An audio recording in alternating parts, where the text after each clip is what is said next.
Pra-peradilan kasus Tom Lembong diharapkan bisa menjadi upaya apakah peradilan pidana terhadap Tom Lembong itu fairness atau tidak. Penetapan tersangka Tom Lembong itu fairness atau tidak. Belum lagi putusan hakim ya kasus Ronald Tanur yang berujung penangkapan jaksa terhadap hakim.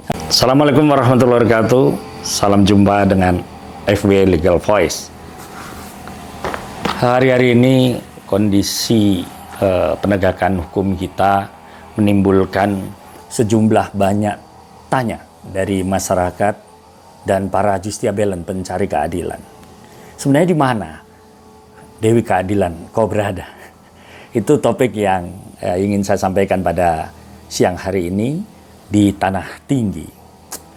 Dari berbagai pemberitaan yang muncul sekarang ini, seolah-olah ada berhadapan antara kewenangan judisial Sang Dewi Keadilan ya versus Sang Dewa Dominus Litis, Dewa Penuntut. Ada ungkapan yang menarik kalau melihat beberapa pemikiran yang berkembang. Betulkah keadilan sudah lama mati? Ini anggapan dari kaum postmodernism yang menganggap the death of truth in modern social.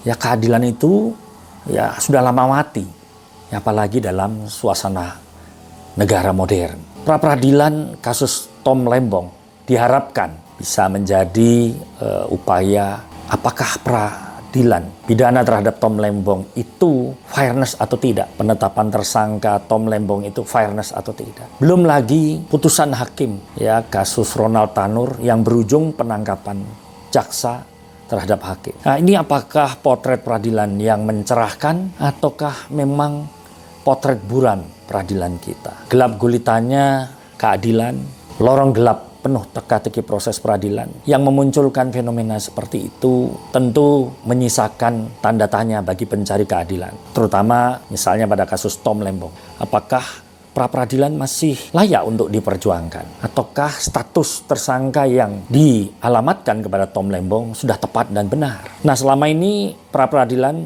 ya dalam kisah rutinitasnya terkesan hanya masuk pada wilayah, dia tidak masuk pada wilayah substansial, formal, prosedural. Nah, apakah formal prosedural ini bisa menjamin substansi keadilan atau quality of justice? Karena dalam kasus Ronald Tanur misalnya, penangkapan sejumlah hakim yang menangani kasus tersebut oleh jaksa, ini kan memberi kesan ya hari-hari yang ada dalam pemberitaan ketidakpercayaan terhadap dunia pengadilan. Akan ada yang mengatakan runtuhnya moralitas peradilan. Lantas bagaimana? Apa jalan yang harus dilakukan? Betulkah tidak ada jalan lain kecuali revolusi berpikir bagi para hakim dalam melakukan aktivitas judisialnya? Terpilihnya Ketua Mahkamah Agung yang baru, Profesor Sunarto, tentu diharapkan bisa memulihkan kembali citra dunia pengadilan dan dunia peradilan tentunya. Nalar dan logika hanya satu-satunya alat yang mungkin masih bisa dipercaya untuk menghadapi situasi peradilan kita pada hari ini. Dari berbagai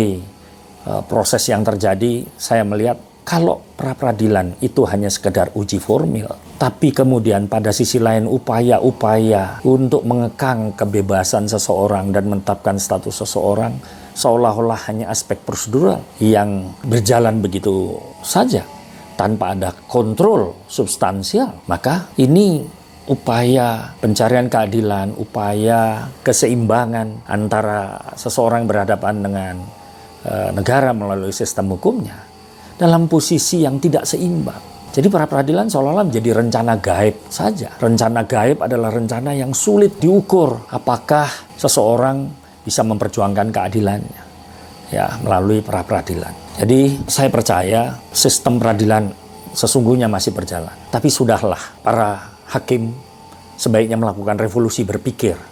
Ya, tidak usah berpihak kepada jaksa penuntut umum, tidak usah berpihak kepada pengacara atau penyidik. Berpihak sajalah kepada keadilan. Nah, itu mungkin pesan yang saya ingin sampaikan. Bisa menjadi diskursus di tengah sorotan tajam terhadap sistem peradilan kita. Semoga lorong gelap itu tidak lagi penuh dengan teka-teki, tapi terang benderang seterang cahaya. Salam jumpa, MB Legal Voice. Assalamualaikum warahmatullahi wabarakatuh.